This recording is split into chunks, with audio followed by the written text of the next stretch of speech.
Well, as we made our way throughout today, it was a very hot one. Temperatures rose all the way up into the lower 90s, but it was a more manageable lower 90s thanks to the fact that we have that lower humidity. That magic number, the dew point, is why we have been actually so comfortable despite the big heat. 52 degrees is where the dew point is at. When it's in the 50s, we're talking about not necessarily crisp air, but definitely more comfortable compared to the 60 and 70 degree dew points we had a couple of days ago.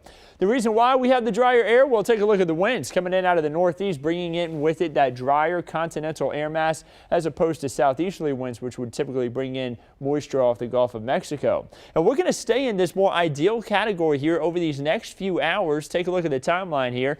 All the way through tomorrow morning, pretty comfortable, but then we get hot and dry as we head into tomorrow afternoon before we retreat back to the cool and dry conditions as we head into Wednesday evening. So the trend there, pretty much on the dry side. Not going to be very humid here as we make our way throughout the next 24 or even 48 hours as those winds remain out of the north and high pressure stays overhead. You can tell we got high pressure because it's dry all across the state of Texas. Meanwhile, we have a lot of shower and thunderstorm activity over towards New Mexico and Arizona.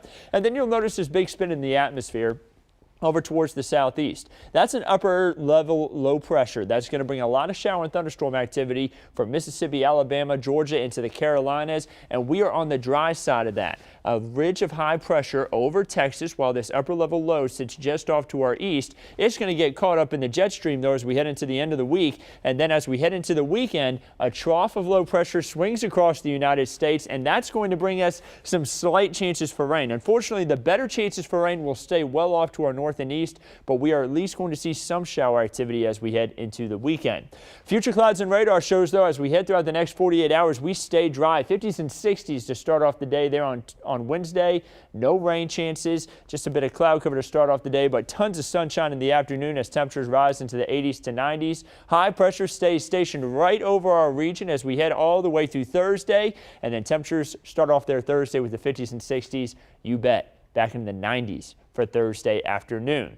As far as the amount of rainfall we see over the next 7 days, it's not much, a quarter of an inch or less for everybody. You see a majority of us actually make it through the next 7 days without a drop of rain, and that's not good. Stage 1 water restrictions in place, and they're likely going to remain in place as we head throughout these next few weeks, unless we can get some more rain in that Texas Hill Country to help recharge the aquifer. There's your 7-day forecast. 90s for highs all the way throughout this next week. That is above average, and barely any rain chances there for the end of the week and into the weekend.